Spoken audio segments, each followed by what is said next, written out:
ni condamnation, ni réclamation. Élie devait revenir sur terre, mais dans le tournoi qu'Élie avait organisé au Mont Carmel, il avait décapité la tête de tous les prophètes. Et de lors, Jézabel avait promis de décapiter aussi la tête d'Élie. Cependant, Élie était enlevé. Et c'est comme si le match était fini. Mais plusieurs temps après, quand l'esprit d'Élie revient sur terre par le truchement de Jean-Baptiste, celui-là va être décapité par une femme. Comprendre comment est-ce que les réclamations fonctionnent. Luc chapitre 22, le verset 31. Jésus parle ici à Pierre. Il appelle Simon 2 fois. Souvent il l'appelait Pierre. Mais là, Simon. Parce que l'air est grave. Parce qu'il s'agit ici d'une réclamation. Beaucoup de vies subissent des réclamations. Il faut sortir de l'influence de toute réclamation. Jésus lui dit, Satan t'a réclamé. Le verbe réclamer en koiné, exaiteomei. Ça n'a pas la même signification avec réclamation en français. En français, réclamer, c'est demander la restitution de quelque chose dont tu crois être le propriétaire. Mais exaiteomei n'est pas réclamer, il y a une nuance. C'est bel et bien réclamer, mais ça veut dire demander à quelqu'un qui est sous son autorité, afin qu'il vienne sous ton autorité dans le but de le punir ou de le torturer. Vous voyez un peu la différence? C'est très grand, cette différence. N'oubliez pas, à l'époque, nous sommes dans des périodes de castes, de classes sociales. Il y a les bourgeois, il y a les classes d'en haut, il y a les classes en bas, il y a les classes inférieures. Il y a encore en ces temps l'esclavagisme. Il y a encore des esclaves.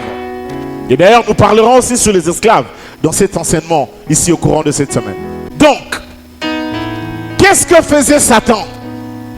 Il était en train de réclamer Pierre, qui était sous l'autorité de Jésus, qu'il quitte sous l'autorité de Jésus, qu'il vienne sous son autorité à lui, Satan, dans le seul but de le punir, de le torturer. Alors quand nous parlons de la réclamation, il s'agit de ça. Il y a beaucoup de gens qui sont des sujets, des marchandises, de deals spirituels. Il y a beaucoup de gens dans leur vie, leur mariage, leur santé, leur travail, leurs études, leur avenir, leur carrière, leurs finances et tant de choses qui leur concernent ont été marchandées spirituellement. Ça a quitté sous l'autorité de quelqu'un pour passer sous l'autorité d'une autre personne dans le but de le punir et de le torturer. Lorsque nous parlons de la réclamation, les réclamations spirituelles ou sataniques n'ont qu'un seul objectif: punir et torturer quelqu'un. Et il y a pas mal de gens qui vivent des vies de torture parce que ils ont été, si je peux le dire, des marchandises, ou si je peux le dire, de produire dans un deal qui est spirituel. En effet, nous devons comprendre de quoi il parle, parce que hier, nous étions en train de parler déjà des chefs. Lorsqu'un chef fait un deal spirituel, lorsque ton père contracte le monde de la sorcellerie, lorsque ta mère contracte le monde de l'occultisme, il y a un deal. Un deal qui peut être implicite, un deal qui peut être tacite. Cependant, il y a un deal. Et dans ce deal, qu'est-ce qui se fait? Tu peux devenir objet d'une marchandise. Donc, toi, puisque c'est ton père qui t'a mis, puisque c'est votre grand-père qui est le tuteur, ou que sais-je encore, on peut remonter plus haut. Lorsqu'il contracte le monde occulte, le monde du diable, alors qu'est-ce qui va se faire? Il peut passer un deal conscient comme inconscient, mais il passe un deal. Et dans ce deal, comme ton père ou ta mère, c'est lui ou elle qui a l'autorité sur toi, il te prend, il prend l'autorité qu'il a sur toi, il les transfère à un démon il les transfère à un autre esprit, il les transfère à une autre réalité. Et lorsque cette autorité qui est de ton Père, en ce qui te concerne, a été transférée à quelqu'un d'autre, qu'est-ce qui va arriver? Il va arriver qu'à partir de ce moment-là, lui n'a plus d'autorité. Mais il te transfère, lui prend le pouvoir, lui devient célèbre, lui devient ministre, lui devient PDG, lui devient un grand financier, une grande star, quelqu'un d'important dans la société. Mais il y a quelqu'un qui est en train de payer le prix de ce succès, le prix de cette célébrité, le prix de cette grandeur. C'est la marchandise. Ça peut être toi. Et tu peux tomber sur cette vidéo ou tu peux être en train de m'écouter là où tu es. Et tu vas voir qu'il y a certaines choses que tu n'arriveras pas à t'en sortir. Et peut-être dans votre famille, vous pouvez être plusieurs qui subissez cette influence. Mais ce n'est pas en vain. Parce que quelqu'un a fait un deal et il a vendu quelque chose. Il vous a mis sous l'autorité d'un esprit. Le but de cet esprit-là, maintenant il fait qu'une seule chose, vous torturer et vous punir. C'est là où s'installent les régimes de réclamation. Alléluia. Alléluia. Le jour où Adam a mis un homme, il a dit, j'ai créé un homme avec l'aide de Dieu. Donc, en règle générale, en principe et en règle générale, une chose est réelle, une chose est sérieuse et une chose est vraie, il ne faut pas oublier, c'est quoi? C'est que ton père a une autorité. Et des fois, lorsqu'on contracte l'occultisme, on ne lit pas bien les feuilles, on ne lit pas bien, parce que le diable se cache dans les détails. C'est comme quand vous allez signer un truc dans une banque. Vous allez voir que les parties les plus importantes, c'est jamais écrit en grand. C'est toujours écrit en petit, en miniature, dans les belés. Pour t'ennuyer, pour ne pas avoir le temps de lire ça. Ou quand tu pars prendre une assurance, tu n'auras pas le temps, tu vas leur faire confiance.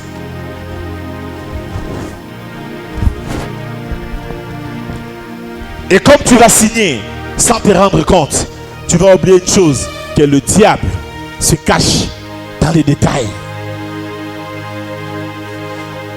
Nous sommes à Kinshasa. Il y a des jeunes gens qui ont ton âge, qui réussissent bien ici à Kinshasa. Tu vas me dire que non, le pays, ceci. Il y a des jeunes filles qui ont ton âge, qui réussissent bien, qui ont le même diplôme que toi. Mais chez elles, ça marche. Chez eux, ça marche. Il faut se poser de bonnes questions pour prendre de bonnes résolutions. Il y a des enfants des autres, dans leur vie, ça marche. Mais pourquoi dans tes enfants, ça ne marche pas? Qu'est-ce qui s'est passé? Le monde spirituel était un monde de réclamation. Et même dans le monde de Dieu, quand tu es en Jésus, la bénédiction te réclame. C'est comme ça. Pour te faire du bien, évidemment. Parce que le même mot peut aussi signifier tu passes sous l'autorité de quelqu'un pour qu'on te fasse du bien. Mais sous l'autorité du diable, ça ne sera jamais pour te faire du bien. Ça sera pour te punir. Ça sera pour te torturer. Il y a des gens, quand tu regardes ta vie, c'est comme une torture. C'est dur. C'est lourd à porter. Il y a des choses pour que tu puisses avoir. Tu dois faire ça. Alors qu'il y a d'autres gens qui bougent seulement, ils poussent seulement comme ça, ça s'ouvre. Et tu te poses la question, mais il y a un gaz au fond, il y a un gaz à désert. Faites attention. Ça peut être un esprit qui est là. Et si tu es vraiment un enfant de Dieu, tu n'es pas possédé. Et cet esprit-là, c'est une forme d'oppression. Il est hors de toi. Mais il joue son rôle. Il t'attaque. Il te réclame. Et d'autant plus que c'est ton père ou ta mère ou ton grand-père ou dans votre lignée là, on vous a vendu au péché, on vous a vendu à la pauvreté, on vous a vendu à la médiocrité, on vous a vendu à l'échec, on vous a vendu au chômage, on vous a vendu à la mort. On a vendu c'est pourquoi on parle souvent, on a utilisé son étoile. Vous croyez que c'est quoi utiliser son étoile? On peut le réussir dans certains domaines, mais on prend seulement sa santé. Là, le diable a vanni wana. Voilà pourquoi nous sommes dans cette retraite. C'est pour venir dire à ces esprits-là,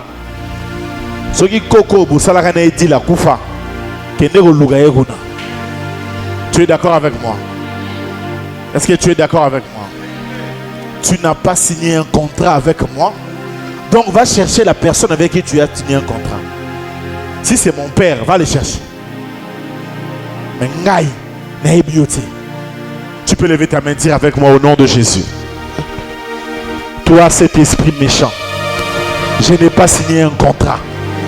Je ne t'appartiens pas. Je n'appartiens même pas à mon père. J'appartiens à Jésus. S'il y a un contrat, va chercher la personne qui a signé le contrat. Ma vie est sous le sang de Jésus. Voilà pourquoi je te menace. Au nom de...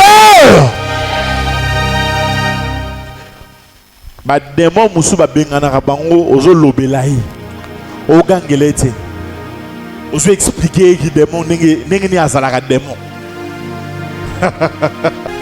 Tu peux te marier à un occultiste, à une fille qui est dans la sorcellerie, et tu entres directement sous influence d'une réclamation. Tu peux aller épouser un homme qu'on n'épouse pas. Il y a des filles qu'on n'épouse pas dans la vie.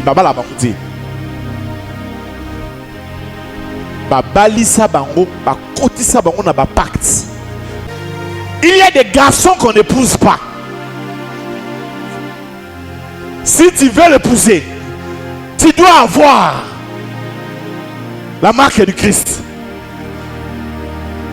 Donc quand tu entres là, si tu n'as pas Jésus, si tu veux entrer dans un mariage, il y a tellement de réalités spirituelles dans un mariage. Tu vas dans une famille qui a sa spiritualité. Ils sont peut-être dans le vaudou, ils sont peut-être dans des histoires. Toi, tu viens d'une autre spiritualité, tu viens en Christ et tu veux te marier à quelqu'un qui a des spiritualités dont les parents sont dans beaucoup de choses. Tu vas comme ça, vaille que. Ça ne se fait pas comme ça. Ne fais pas comme les gens font. Ils commencent d'abord le mariage. Et puis ils vont demander la volonté de Dieu après. Ça va te récupérer. S'il faut commencer, alors on commence avec Jésus. Ne sois pas dans cette relation avec cette soeur là qui disait non, mon mari là, mon fiancé là, il m'a dit pas de Jésus, mais c'est pas grave, je vais seulement le convertir petit à petit. S'il n'y a pas Jésus, il n'y a pas mariage. Est-ce que je peux répéter ça? S'il n'y a pas Jésus, il n'y a pas mariage. Combien de gens mariés à un garçon qui était lui dans une alliance de femmes de nuit, dédiée à une femme de nuit, lorsqu'elle tombe enceinte, elle va pour accoucher.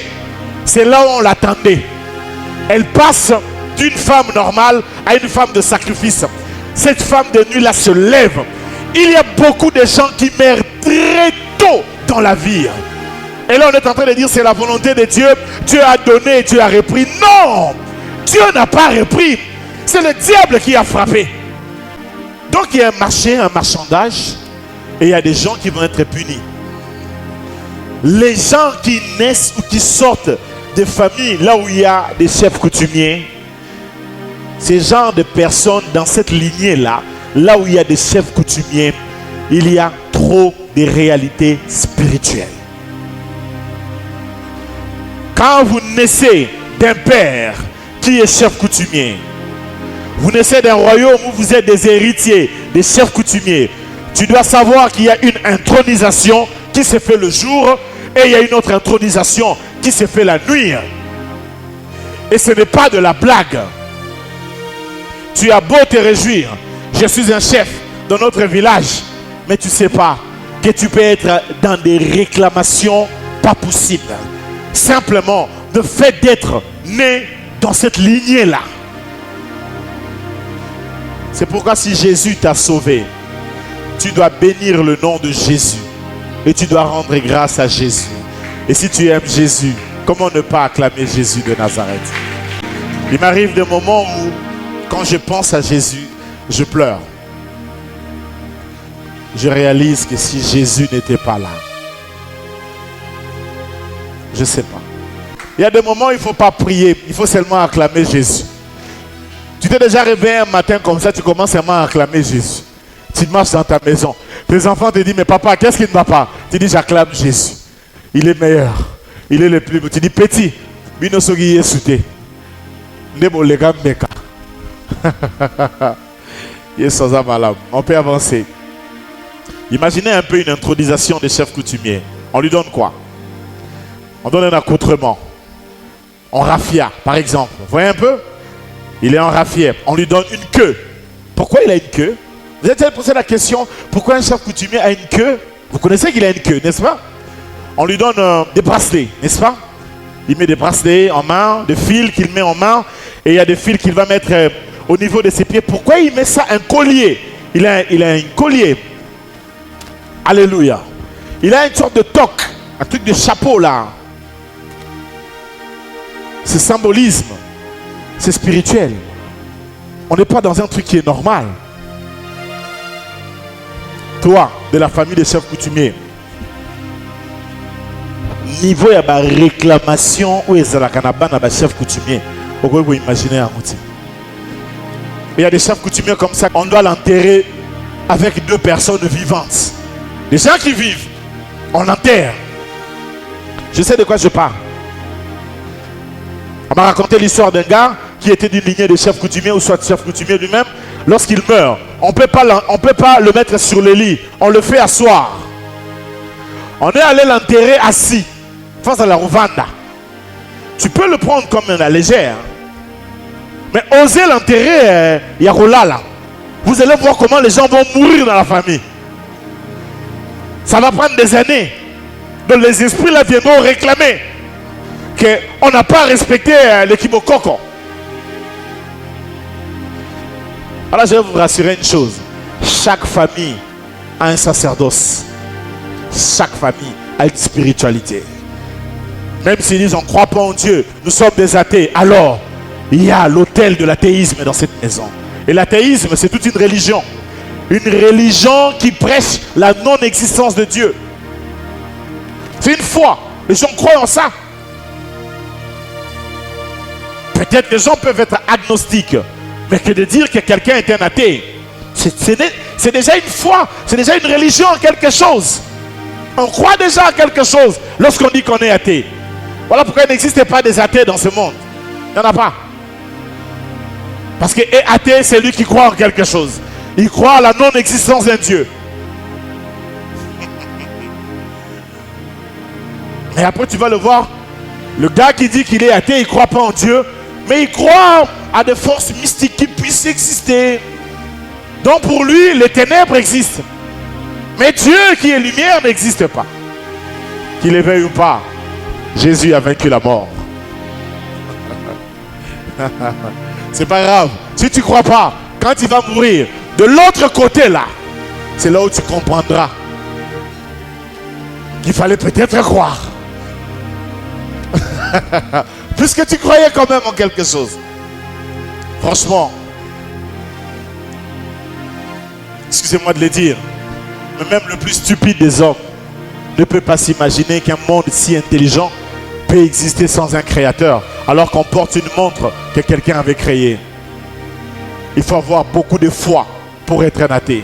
Donc, dans ce genre de sacerdoce, la spiritualité est installée par un chef. Ça peut être un chef dictateur. Votre père peut être un grand dictateur. Souvent, quand quelqu'un contracte le monde occulte, il devient d'un cœur sans âme, sans émotion. Quelqu'un qui a bu du sang, qui a fait des sacrifices, qui a tué. Et surtout quand c'est quelqu'un qui l'a fait avec conscience. Il n'a plus d'âme.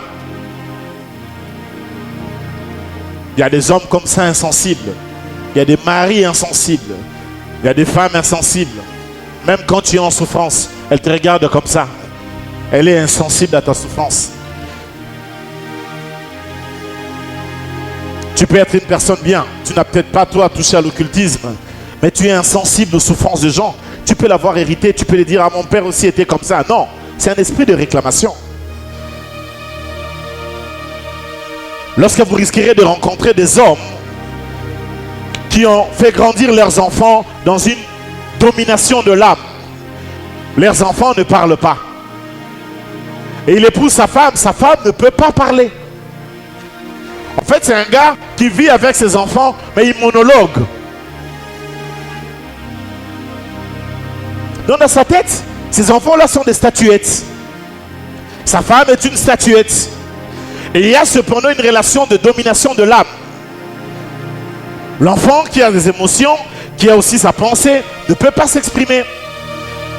Et surtout, la femme ne peut ni parler, ni s'asseoir là où lui se trouve. Et vous allez voir à long terme comment vont se comporter les garçons de ces messieurs et les filles de ces messieurs. Quand tu épouses une fille qui a grandi dans une maison où son père a dominé son âme, tu vas voir dans la relation qu'elle va établir avec toi, elle aura cette tendance de te dominer. Parce qu'il y a une réclamation qui est en train de vouloir tirer les ficelles. Et moi je connais comme ça des filles en relation avec un homme, un garçon que je connais, un gars bien, d'esprit ouvert. Mais ce gars-là ne peut pas parler devant cette fille.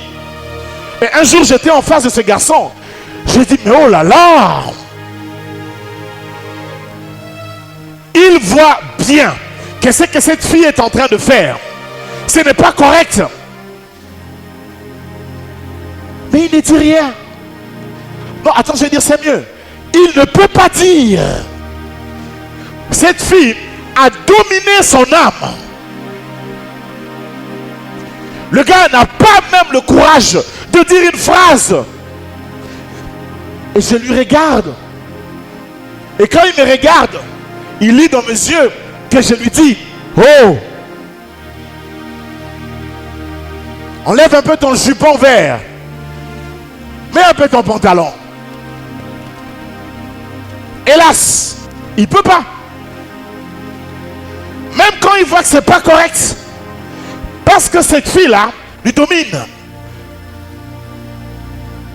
Et tu peux épouser aussi une fille, tu peux être en relation avec une fille qui est dans la sorcellerie et qui te domine. Et j'en ai rencontré parfois en tant que pasteur. Où tu as un fils à l'église qui est en relation avec une fille. Même quand vous lui parlez, quand vous êtes vous deux, il dit autre chose. Quand la femme arrive, il dit complètement autre chose. Oh. Et là, moi, je regarde, je dis, ben, on va s'amuser. Et je dis, tu venais de me dire ça. Tu ne peux pas t'imaginer. Non, apôtre, tu avais mal entendu. Je n'étais pas en train de dire ça comme ça. En fait, comme madame a dit là, je disais comme, oh! J'ai dit, non. Non, c'est pas possible. Il vire à 90 degrés. Il vient d'oublier ce qu'il vient de dire. Ou alors il y a quelque chose d'autre. Quand tu es en relation avec un garçon, tu vis comment? Tu veux lui dominer? Tu vis comment? Le genre de relation que tu as eu avec ton père ou avec ta mère, si c'est une relation qui est difficile et tumultueuse, tu auras tendance à refouler l'autorité. Et surtout quand tu as en face de toi un homme qui représente à tes yeux l'autorité, tu auras tendance à défier cette autorité. Et ça, c'est très dangereux. Et là va s'installer un esprit de réclamation. Et cet esprit de réclamation va te réclamer à quoi? À un divorce et un célibat. Et lorsqu'un garçon t'approchera et qui dira, j'ai trouvé une fille bien, waouh, il va t'aimer. Franchement, ta plastique, c'est top. Il parle de toi. Il est amoureux. Mais quand il commence à vivre avec toi, il sent ce rapport-là. Il s'est dit, ah, ou je mets mon pied, je casse ça, ou alors je laisse ça, je me retire. Et c'est ça qu'on appelle un esprit de célibat. C'est un esprit de réclamation qui est caché, très bien caché, dans un comportement qu'on peut expliquer et dire qu'elle est difficile ou dure de caractère. Et pourtant, non, c'est un esprit de réclamation qui est en train de travailler. Oh, oh, est-ce que quelqu'un m'entend? Est-ce que je prêche moi-même ou il y a quelqu'un avec moi? Et le même comportement s'affichera auprès d'un garçon qui a grandi dans cette relation dominé par son père et sa mère. Là où il y a une domination de l'âme. Regardez l'attitude du garçon. Parfois, il va chercher dans une relation, non pas une femme, mais son père ou sa mère. Quelqu'un m'entend? Et ce genre de gars, incapable de vivre avec lui, parce qu'il a une réclamation au divorce. Si tu l'épouses, qu'est-ce qui arrive dans ce genre de garçon? Généralement, soit, quand il est avec toi, il est bien. Vous pouvez prendre toutes les décisions, c'est bien. Soit, il n'est pas dans l'initiative, commençons ça. Il n'engage rien, pas d'initiative, pas de projet. Parce que tu es sa mère. Tu es son père. C'est toi qui vas dire, on va faire ça, on va faire ça, on va faire ça, on va acheter une maison, on va faire ceci. Lui, il est là. Tout ce que tu dis, oui. Alors j'ai cette soeur qui me disait, mais je ne peux pas être avec ce garçon. Il ne dit jamais non. J'ai dit, mais je ne vous comprends pas les filles. J'étais avec telle soeur, elle me disait que son mari ne disait jamais oui. Mais toi ici, le problème, c'est que lui ne te dit jamais non. Celui qui dit jamais non, c'est aussi parfois ce genre de relation qu'il a eu. Bien aimé, le genre de relations qui se sont installées avec nos parents jouent une grande influence sur toute manière dont les réclamations peuvent se cacher d'une manière insidieuse ou intelligente, subtile, dans les rapports que nous aurons à autrui et particulièrement au conjoint ou à la conjointe. Dans la vie, un homme qui ne te laisse jamais parler, c'est un homme très dangereux. Tu ne peux pas parler. Tu épouses un monsieur que tu ne peux pas mettre un mot. Tu n'as pas d'avis. Tu es bête. Tu n'es pas intelligente. Nous les hommes, on est là. Toi, la femme, va à la cuisine. Tu n'as pas à dire de mots ici. Qui t'a dit ça? Qui t'a dit que c'est comme ça? À Tirani, si c'est pas comme tu épouses ma fille ici, tu es au salon, elle est au salon. Vous allez vous asseoir dans la même chaise. Qui t'a dit qu'elle doit être à la cuisine? C'est écrit où? Frère, c'est écrit où? Donnez-moi le verset. Je ne sais pas si c'est écrit dans Serge chapitre 4 verset 2 ou dans Élie chapitre 12 verset 3. Encore ça doit exercer ce verset là en tout cas. Ce n'est ni biblique ni vrai. À moins que dans Jonathan 2.4 ça puisse exister. Ou dans Azer chapitre 15 verset 18. Ça n'existe pas. Alléluia. L'homme est supérieur, certes, mais du point de vue hiérarchique. Mais l'autre existe, elle doit s'y parler. Pas de domination de l'âme. Sinon, ça crée un esprit de réclamation à long terme. Et les enfants grandissent dans cette influence. Un esprit de réclamation s'installe et commence à les réclamer. Voilà pourquoi il y a certaines personnes, même quand ils se marient, le garçon va rentrer. À Zonga. Il y a certaines filles, même quand elles se marient, 10 ans après, elle va rentrer à la maison. Parce qu'il y a une réclamation qui lui réclame. Ça lui réclame. Les réclamations peuvent prendre plusieurs formes. Parce que c'est un esprit qui est jeté. Parce qu'il y a une différence entre les esprits de réclamation et les liens de réclamation. On en parlera. C'est une semaine très riche. Ne manquez pas même un seul jour. Alléluia. Quelqu'un m'entend? Quelqu'un donne un amen. Quelqu'un acclame un peu pour la gloire de Dieu. Ces esprits de réclamation amènent les hommes à devenir égoïstes. Certains égoïsmes que tu as, ça peut être dû à des conséquences des réclamations.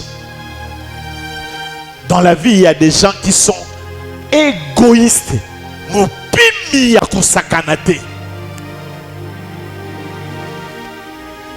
Il ne sait pas partager. Ce genre de personnes qui ne supportent pas que l'autre aille. Ce genre d'amis, quand tu as quelque chose, lui veut aussi avoir ça. Tu achètes un sac. Oh, sac non, bien. Hein? Elle aussi avait acheté le même sac. Tu achètes quelque chose. Quelqu'un qui a toujours les yeux sur tes histoires. C'est très dangereux. Je chasse cet esprit dans cette église. Ayez vos yeux sur vos histoires à vous-même. Prêche avec moi, dis à ton frère. Regarde ce qui est à toi. Toi, tu viens à l'église en train de regarder la chemise de l'autre, les cheveux de l'autre. On a beaucoup de problèmes avec des gens qui sont là à regarder. Tel a fait ceci, tel a acheté ceci, tel est fiancé à tel a pris telle relation. C'est kabato. Yo, qui pena no oyo, ya yo. Occupe-toi un peu de toi. Et occupe-toi de l'œuvre de Dieu. Enlève tes yeux dans les chemises de l'autre, dans les vestes de l'autre. Et surtout, apprends à être altruiste. Supporte aussi la bénédiction de l'autre.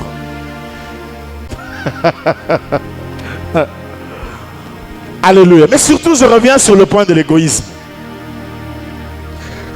Tu peux vivre avec un homme très, très égoïste. Tu vis avec une femme. Je connais ce monsieur, lui, qui ne donnait à sa femme un cadeau qu'à une condition, qu'elle mette au monde. Quand elle met au monde, il y a un cadeau. Donc, pas d'enfant, pas de cadeau. Cette femme, sous cette pression, a mis au monde 8 enfants. Je ne sais pas moi si je peux appeler ces enfants-là cadeaux. Oui, cadeaux. Ah bon, ça je ne sais pas. Mais il peut vivre avec cette femme. Jamais un égoïste, quelqu'un qui a des millions. Alors je vous dis que c'est quelqu'un qui a de l'argent. Dehors, Mopao, président, les gens le respectent. Mais dans sa maison, non, non, non, non, non, non. Quelqu'un qui a une main si difficile à partager est anormal. Et je vais parler à toutes ces femmes qui, même quand la belle famille vient à la maison, tu vois qu'ils sont venus, tu ne veux plus mettre la nourriture sur la table. Mais les repas que les gens mangent, s'ils mangent, ils ne vont pas partir avec les assiettes. Les assiettes vont rester. Je n'ai jamais vu quelqu'un manger dans une maison, prendre des assiettes et des cuillères en attendant avec. Jamais. Alors arrête de te faire des problèmes. Il y a aussi des femmes comme ça, chiches, des hommes, chiches. Pas de générosité. Et des fois on le sent même à l'église. On voit quelqu'un qui a des moyens. Ou même qui est venu à l'église pauvre. Je disais un jour à un frère de l'église, toi tu es venu à l'église ici, on a prié. Tu étais sans emploi, sans rien. On a même fait étudier ta vie. Tu as étudié, tu as fait l'université. Avec le programme qu'on fait avec Papa Freddy souvent, pour quelques étudiants. Aujourd'hui tu gagnes bien ta vie. Le gars a touché beaucoup d'argent. Il arrivait parfois même à 100 000 $. J'ai dit, contribue dans l'église pour qu'on aide aussi les autres personnes. Rien. Ah, pasteur, je vais le faire. Ah, c'est notre église. Ah, ah. Je lui ai dit, fais ça. Fais ça pour l'œuvre de Dieu. Il ne voulait pas. Jusqu'à ce qu'un bon matin, on lui a chassé du travail. Et là, il est revenu vers moi. Est-ce qu'on peut encore un peu prier? Évidemment, on va prier. Mais à quoi sert de prier que Dieu bénisse une telle personne puisqu'il se prend 4 à 5 femmes? Autant mieux qu'il se répande alors sincèrement. Du moins son âme soit sauvée. Parce qu'il n'est pas bien avec l'argent. Quand l'argent est là, ce n'est pas un bon enfant de Dieu. Quelqu'un a dit que l'argent n'aime pas les hommes noirs. Il paraît que les hommes noirs, quand ils ont l'argent, ils changent toujours. Après, je ne sais pas si c'est vrai. Sœur, c'est vrai ou c'est faux? Donc les hommes sont même corrects, même quand ils sont millionnaires. Ils restent fidèles à leur femme. Ils n'échangent pas. Ils sont intègres. Aidez-moi, acclamons un peu pour la gloire de Dieu. Il y a des choses. Je reviendrai sur ça. Je reviendrai sur ça. C'est comme ça que tu vois des gens qui sont très égoïstes. Et ce sont parfois des esprits de réclamation qui les empêchent d'être généreux. Parce que des fois, quand on est généreux, on bénit les autres et ça amène la bénédiction. Donner, c'est un pouvoir. Donner, c'est recevoir. Apprends à aider les gens dans la vie si tu peux le faire. Est-ce que je peux avancer? Là où il y a des esprits de réclamation qui s'installent. Je vais parler demain sur la sorcellerie consciente et la sorcellerie inconsciente. Alléluia. Et hier, je vous ai parlé sur la lourdeur d'aller chercher du travail. Les gens deviennent lourds à aller chercher du travail. Ils n'y vont pas. Ils ne cherchent pas le travail. J'en ai parlé hier, je ne reviendrai pas sur ça aujourd'hui. Ils sont parfois débrouillards. Ils ont les diplômes, mais va chercher du travail. C'est une réclamation qui veut te maintenir dans le chômage. Et là, tu dis non, Dieu sait, Dieu agira. Frère, prends courage, frappe la porte. Dieu agira ne veut pas dire que tu dois croiser tes bras en disant que Dieu agira. Ma soeur va chercher du travail. Les hommes ne veulent pas aujourd'hui épouser des femmes qui restent à la maison en train de préparer du pondou. C'est vieux, c'est démodé cette vision. J'interdis mes filles ici de penser que tu vas te marier à un milliardaire. Je veux que tu penses que toi et ton mari, vous allez bâtir des milliards ensemble. Changez la manière de voir. Alléluia. Donnez-moi un amen si vous êtes avec moi. Un esprit de réclamation t'interdira. Et il y a des gens qui ont honte de certains travails. Oh non, ce travail-ci, je ne peux pas le faire. Mais tu n'as pas d'argent. Tu n'as même pas 1000 francs pour mettre le crédit. On te donne un travail qui peut te donner 150 $. Mais réfléchissons. Au lieu de rester à la maison, ne faisons rien parce que la maison ennuie. C'est quand tu es à la maison que tu ne fais rien, tu passes ton temps sur Facebook. La vie est en train de passer. Si tu n'as pas de travail, va même apprendre un peu d'anglais, apprends un peu d'informatique. Fais quelque chose de ta vie. Ne restez pas bras croisés disant qu'il n'y a pas de travail dans ces pays. Moi, je ne comprends pas. Fatipe manda kotakiwana, tozo zelaka makamongwa lobaki. Un peu de courage. Une puissance de réclamation qui veut quelqu'un dans la pauvreté lui empêche. Alléluia. Ça te rend lourd. Tu croises tes bras. Tu crois que ça va tomber du ciel. Dieu veut que tu travailles.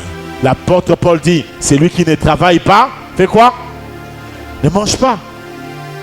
Oh non, moi je ne vais pas travailler. Moi je ne vais pas aller à... moi je vais rester à la permanence. Je vais prier jusqu'à ce que Dieu lui-même descendra. Tu prieras. Tu auras beaucoup de visions. Mais tu n'auras pas l'argent. Pour l'argent, tu dois travailler. Et c'est ça la Bible. Quelqu'un me donne un amen, je peux avancer. Alors des gens qui vont préférer être débrouillards. Bon, je ne travaille pas, mais je vais être débrouillard. Ça dépend de ce que tu mets derrière le mot débrouillard. Si le débrouillardisme est une raison pour que tu aies la paresse au travail, c'est un problème. Ça peut être une réclamation. Ça peut être une réclamation. Que tu caches, non, on a encouragé. Moi, je suis coopérant. C'est ça le mot au Congo. Coopérant. Qu'est-ce qu'il y a derrière le mot coopérant? Tu fais quoi derrière le mot coopérant? Coopérant est matolo na boi. Les coopérants de matolo. Ceux qui sont là, il est dans un coin. Quand quelqu'un passe, donne-moi. Tu es le plus beau. Alors j'en ai rencontré une fois à Mandal. Sérieux. Je viens de prêcher un dimanche, on était avec Yannick, on était en train de rentrer. Et un gars vient. Préso. Il s'agenouille. Il s'élève. Et nous on était dans la voiture. Une fois même, il a roulé sur la voiture comme Abalou qui roule la capot en voiture. Il me dit, engage-moi. Je serai là seulement pour brosser tes dents à la maison. Je vous dis que le gars là a été fort. Il m'a dit tellement de bonnes choses.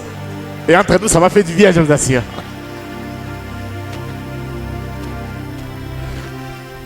Mais, comme dans mes principes, je ne peux pas lui donner l'argent. Parce que lui donner l'argent, c'est l'encourager à rester là.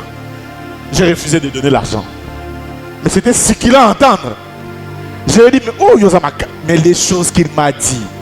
Si je vous l'ai dit, si un homme te drague comme ça, je ne sais pas comment tu peux lui résister.